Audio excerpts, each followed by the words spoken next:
Meu chefe. Falava com sua secretária em francês, com um sorriso misterioso.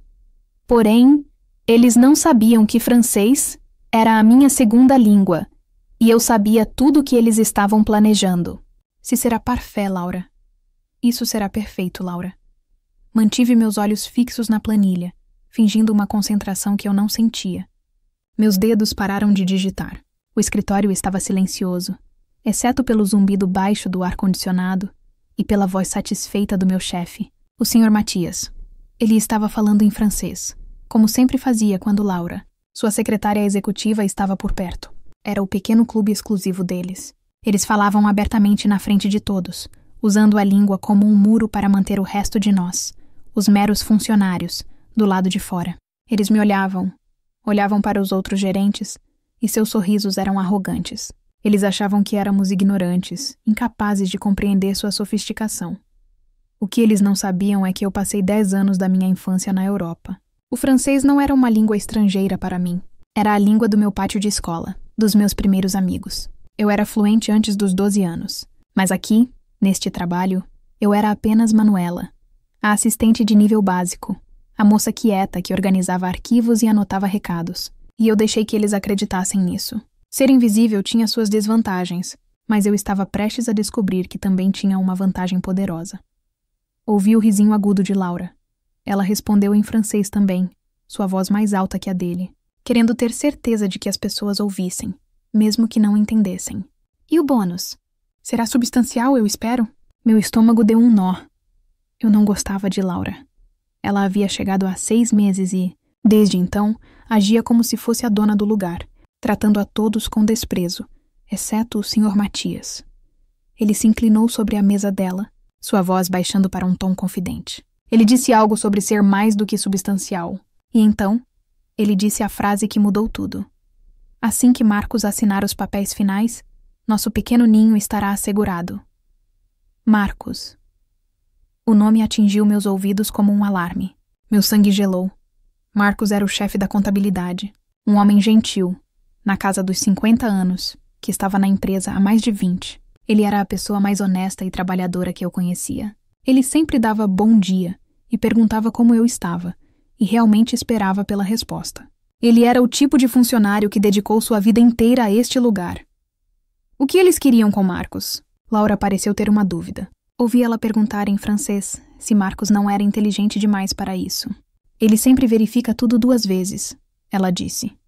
Meu chefe soltou aquela risada baixa e presunçosa que eu tanto odiava. Não se preocupe, minha querida, ele respondeu na língua deles. É por isso que eu pedi aquela auditoria. Eu tive que fechar os olhos por um segundo. A auditoria. Na semana passada, o Sr. Matias havia lançado uma auditoria interna surpresa no departamento de Marcos. Foi um caos. Marcos e sua pequena equipe estavam trabalhando 18 horas por dia. Eu o vi na copa ontem. Seu rosto pálido e seus olhos vermelhos de cansaço. Eu perguntei se ele estava bem. Apenas muito trabalho, Manuela. Ele disse, forçando um sorriso cansado. O Sr. Matias quer tudo para ontem. Mas vamos dar conta. Sempre damos. Agora eu entendia. A auditoria não era sobre conformidade. Era uma distração. Era uma forma de sobrecarregar Marcos, de cansá-lo a ponto de ele baixar a guarda. Meu chefe criou a crise para poder explorar a exaustão dele.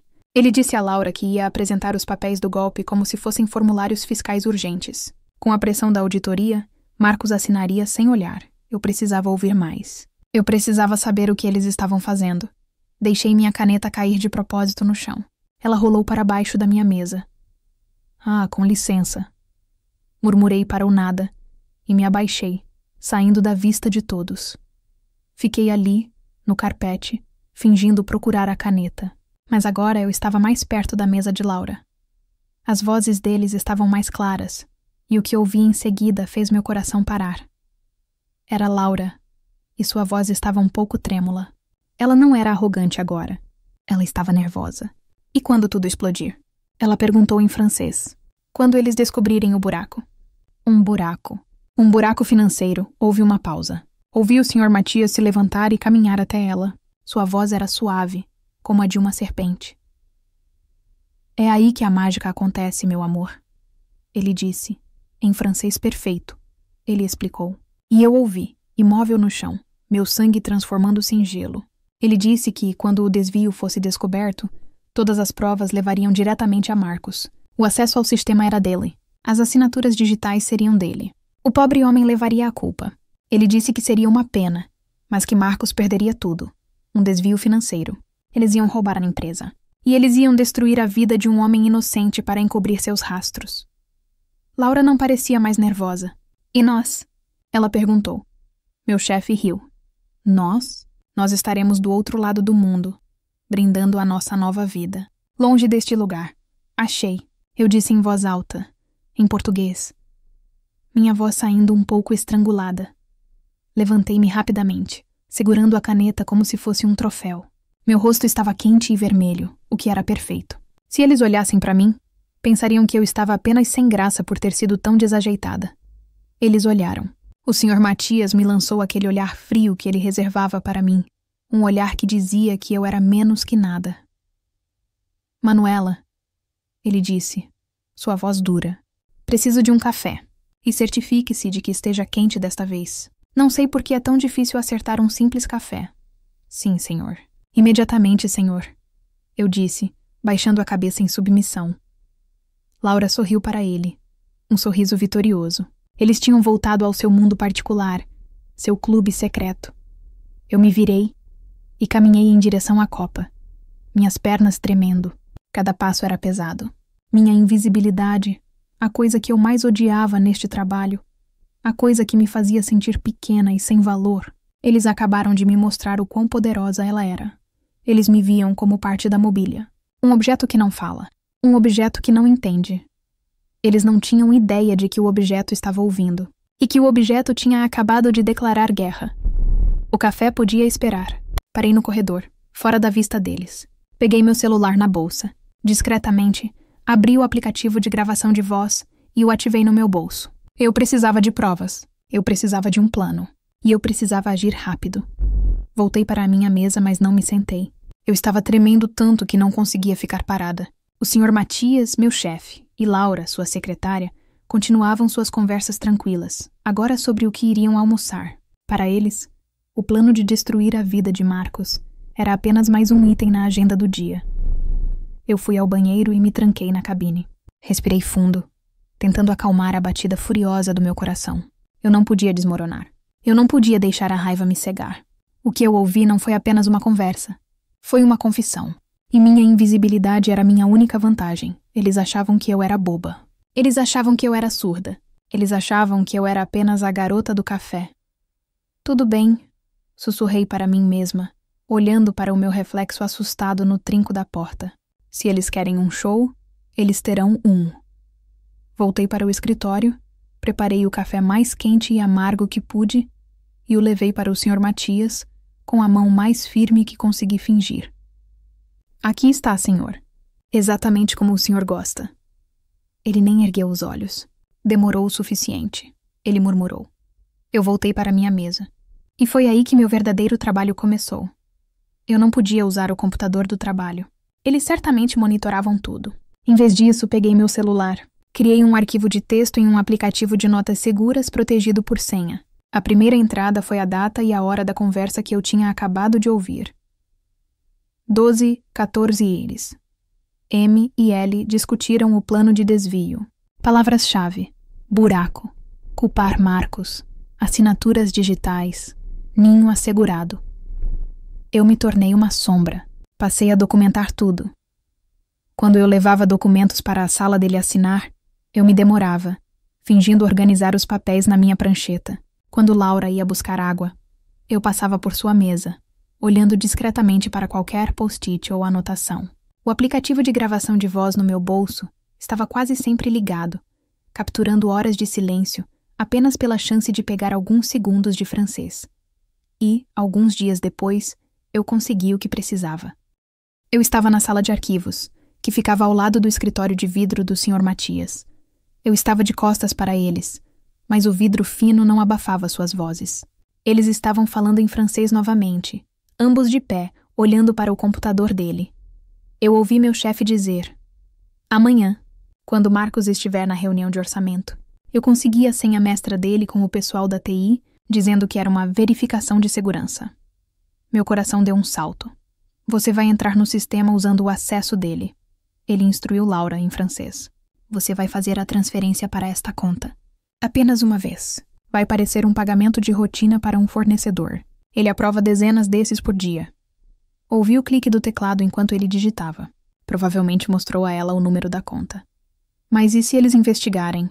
A voz de Laura estava nervosa. E se eles verificarem o computador dele? Houve um silêncio. E então ouvi Laura rir. Foi um som feio. Na verdade, ela disse, parecendo incrivelmente orgulhosa de si mesma. Eu já cuidei disso.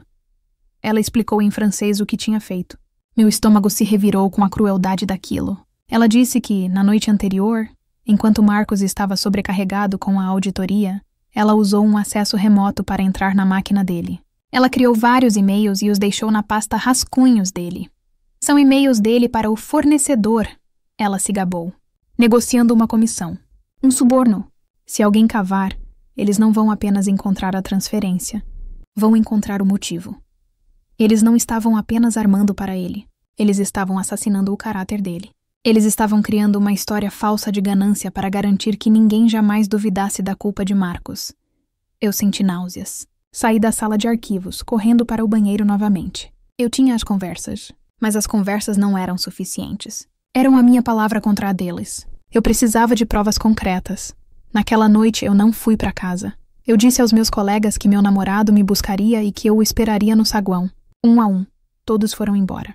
Marcos foi o último do seu departamento, parecendo um zumbi. Boa noite, Manuela, ele disse, esfregando os olhos. Boa noite.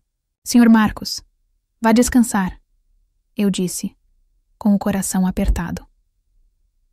Quando o escritório estava escuro e apenas a equipe de limpeza passava o aspirador nos corredores distantes, eu voltei para o andar. Eu fui para a minha mesa. Eu não tinha acesso de administradora. Eu não podia entrar no computador de Marcos ou de Laura. Mas eu podia ver os registros do servidor. Como assistente, eu tinha acesso aos registros de quem acessava as pastas de projetos compartilhados, para saber quem estava trabalhando em quê. Eu abri os registros do servidor de finanças, e lá estava, exatamente como Laura havia se gabado. Um login no sistema sob o nome de usuário de Marcos, às 20h45 da noite anterior. Eu verifiquei os registros de segurança do prédio, que eu podia acessar para agendar visitantes. Marcos havia passado o cartão na catraca de saída às 18h02. Ele nem estava no prédio quando os e-mails falsos foram plantados. Eu tirei fotos de tudo com meu celular. O registro do servidor. O registro da catraca. Eu salvei os arquivos de áudio das conversas em um pendrive pequeno. Eu tinha o como e o quando. Agora eu precisava da prova final. O dinheiro. Eu sabia, pelo que ouvi, que eles planejavam fazer a transferência principal na sexta-feira. Hoje era quarta-feira. Isso significava que os registros financeiros atuais ainda estavam limpos. Eles estavam como deveriam estar. Mas na segunda-feira, depois do golpe, os registros estariam alterados. Eu precisava de uma cópia dos extratos verdadeiros. Mas como? Eu não tinha acesso ao sistema bancário. Foi quando eu me lembrei do meu trabalho mais chato. Toda primeira semana do mês, Marcos imprimia os extratos consolidados do mês anterior para a reunião de diretoria. E parte do meu trabalho era pegar aquela pilha de papéis com ele, levar para a copiadora e fazer 3 cópias. Uma para o Sr. Matias, uma para o arquivo e uma para a matriz. Amanhã era quinta-feira. Era o dia. Eu cheguei ao trabalho antes de todo mundo. Quando Marcos chegou, eu já estava na minha mesa com um sorriso. Bom dia, Sr. Marcos. Por volta das 10 da manhã, ele me chamou, segurando a familiar pilha grossa de papéis. Manuela, por favor. 3 cópias, como sempre. Claro, senhor, eu disse, pegando os papéis. Meu coração batia forte. Eu caminhei até a sala de cópias. Aquele lugar barulhento e cheirando a toner. Coloquei os papéis no alimentador. Selecionei 3 cópias. E então, no último segundo, mudei o número para 4. A máquina zuniu. Enquanto as páginas saíam, eu me senti como uma espiã em um filme. 3 cópias para eles. Uma cópia para mim. Quando terminei, separei os conjuntos. Entreguei as 3 cópias oficiais para Laura, como era o protocolo.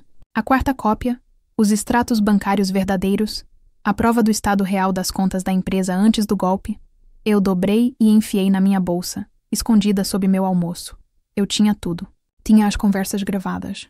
Tinha os registros de acesso que provavam a fraude de Laura.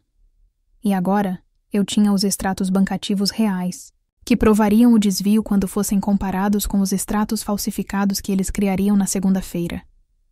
Eu tinha as provas. Mas eu também tinha um problema. A quem eu entregaria isso? Eu tinha as provas. Um pendrive com áudios e fotos dos registros, e uma pilha de papéis que provava o estado real das finanças. Eu tinha a arma e as balas. Mas em quem eu podia atirar? Minha primeira noite foi sem sono. Eu me revirei na cama pensando nas minhas opções. Ir ao Recursos Humanos? Isso foi minha primeira ideia, e a primeira que descartei. O RH da nossa empresa era uma piada. A gerente do departamento almoçava com Laura toda terça-feira. Elas riam e falavam sobre sapatos. Além disso, o Sr. Matias era o diretor-geral. O RH reportava a ele. Entregar as provas ao RH seria como entregar ao próprio Sr. Matias, mas com um intermediário. Eu seria demitida por espalhar boatos maliciosos, e as provas desapareceriam antes da hora do almoço. Ir à polícia? Eu pensei nisso. Mas o que eu tinha? Áudios em francês que poderiam ser contestados, registros de servidor que eles alegariam ser falsos, e extratos bancários que ainda não mostravam crime algum. O crime só aconteceria na sexta-feira. A polícia provavelmente me diria para voltar quando o crime tivesse acontecido. E até lá, Marcos já estaria arruinado, e o Sr. Matias e Laura estariam rindo em um avião. Eu estava sozinha nisso. No dia seguinte, quinta-feira, voltei ao trabalho. O ar no escritório estava pesado, com uma tensão que só eu parecia sentir. O Sr. Matias e Laura estavam agindo normalmente, mas eu podia ver. Eu via o jeito que eles se olhavam quando achavam que ninguém estava prestando atenção. Era um olhar de: estamos quase lá. Eu precisava encontrar alguém acima do Sr. Matias. Alguém que ele não pudesse controlar. Mas quem? Em todas as reuniões, em todos os comunicados, ele era o chefe. Ele era o poder final. Foi então que me lembrei de um trabalho tedioso que fiz no mês passado. O Sr. Matias me mandou organizar o arquivo morto de documentos corporativos, caixas e caixas de registros antigos, licenças e atas de reunião da década passada. Eu passei dias coberta de poeira. Durante o meu horário de almoço, em vez de comer, fui para a sala de arquivos. Eu procurei pela caixa empoeirada que continha os registros de incorporação originais. Eu me lembrava de ter visto um nome, um que não era o do Sr. Matias. Levei 10 minutos, mas encontrei. O Sr. Matias não era o dono. Ele era o diretor-presidente das operações locais, mas a empresa-mãe, a proprietária de tudo, pertencia a uma única pessoa. Um nome que eu só tinha visto em placas de fundação e nos comunicados de fim de ano mais formais. Sr. Arthur. Eu o procurei no sistema interno. Ele tinha um perfil, mas estava quase vazio. Sem foto. O cargo era apenas fundador. O telefone era de um escritório de advocacia. Ele era um fantasma. Lembrei-me vagamente de ouvir os funcionários mais velhos, aqueles que estavam aqui antes de Matias, falando sobre o velho. Eles diziam que ele era um senhor recluso, que vivia em uma mansão na colina e não falava com ninguém, que ele confiava em seus diretores para cuidar de tudo, contanto que os lucros continuassem entrando. Era um tiro no escuro, um tiro de canhão no escuro, mas era o único que eu tinha. O Sr. Matias confiava que o dono estava muito distante para notar um buraco de alguns milhões. Ele estava contando com o fato de o Sr. Arthur ser um recluso. Eu ia apostar tudo o que tinha no contrário. Eu precisava do endereço dele. Não estava no sistema, mas o nome do escritório de advocacia estava. Discretamente, usei meu celular para procurar os registros públicos da empresa. E lá estava, o endereço para a correspondência legal. A mansão na colina. Eu olhei o calendário. Era quinta-feira. Eu ouvi Laura confirmar os horários dos voos do Sr. Matias em francês. Ele viajaria na sexta-feira à tarde. Olhei o calendário de Marcos. Ele estava marcado como folga na sexta-feira. Claro, Matias provavelmente sugeriu que ele tirasse o dia depois da auditoria infernal. O palco estava montado. Eles fariam o desvio na sexta-feira de manhã. O chefe viajaria, o bode expiatório estaria fora, e Laura ficaria para descobrir o desastre na segunda-feira. Eu tinha menos de 24 horas.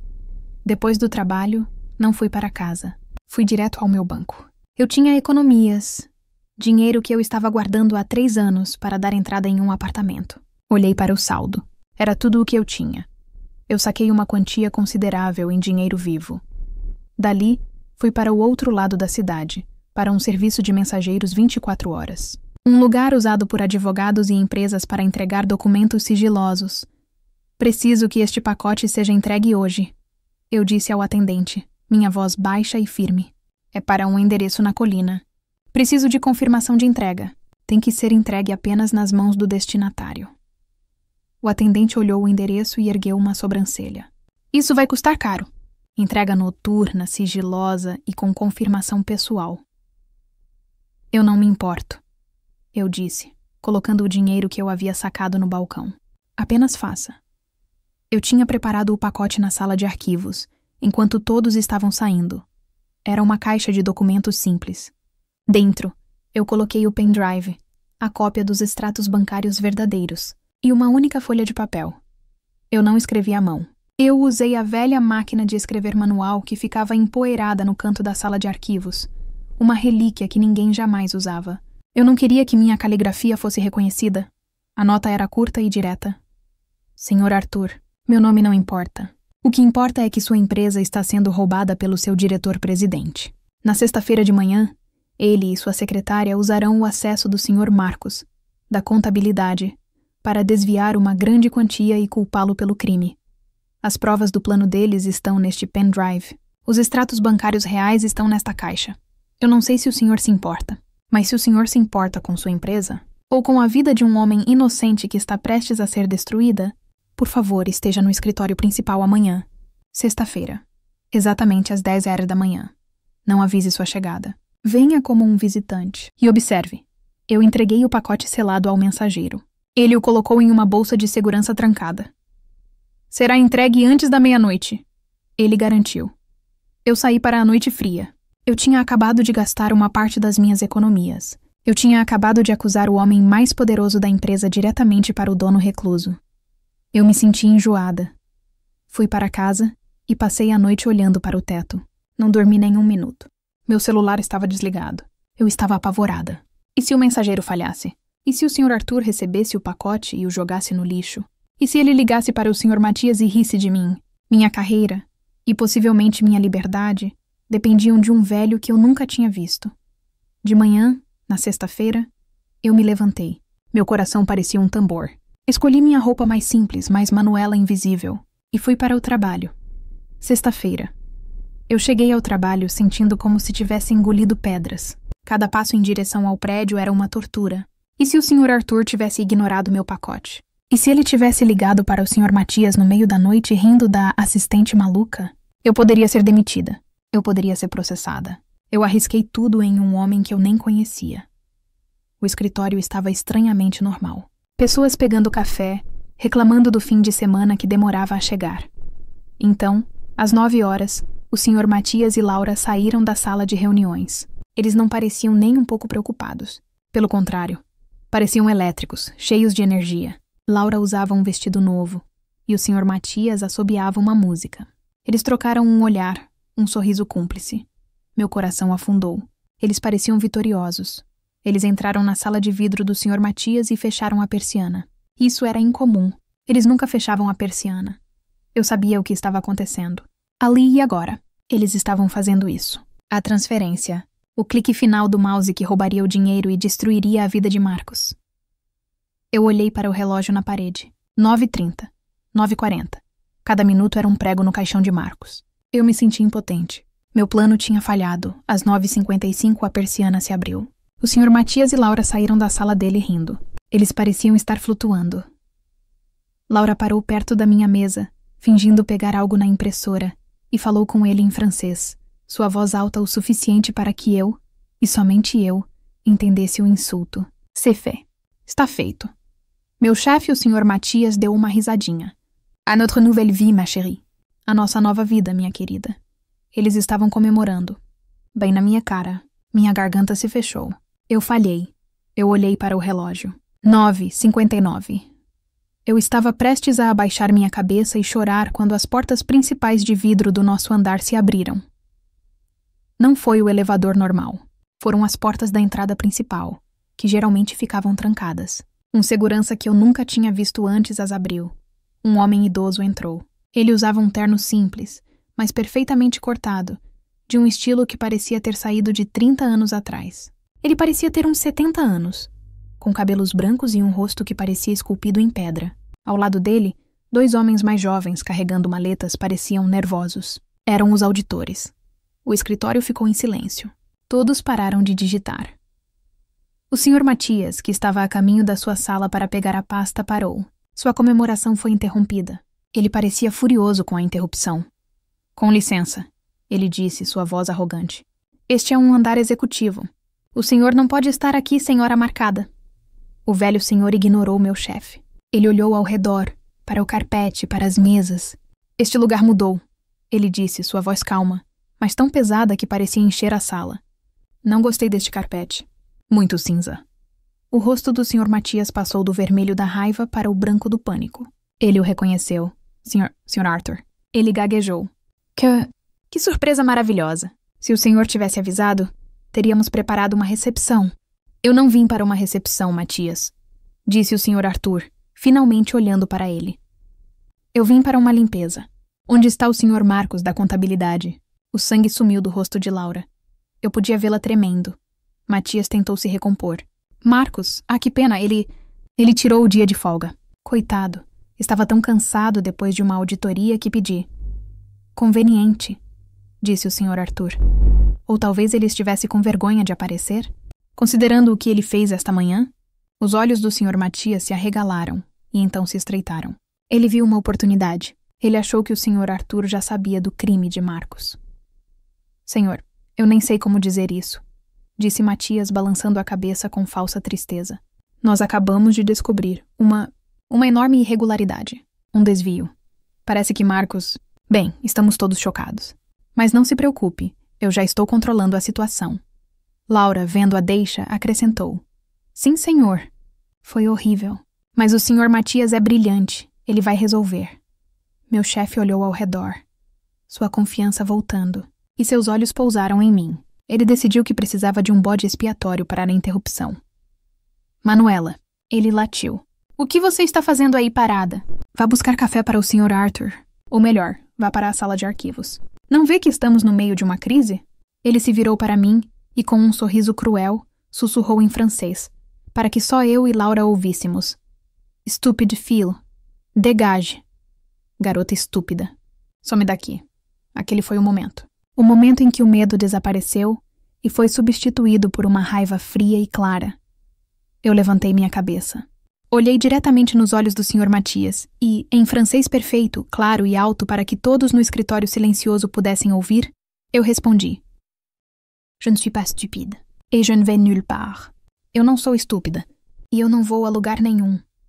O silêncio que se seguiu foi absoluto. O Sr. Matias congelou. Seu sorriso arrogante se desfez como vidro quebrado. O rosto de Laura ficou branco como papel.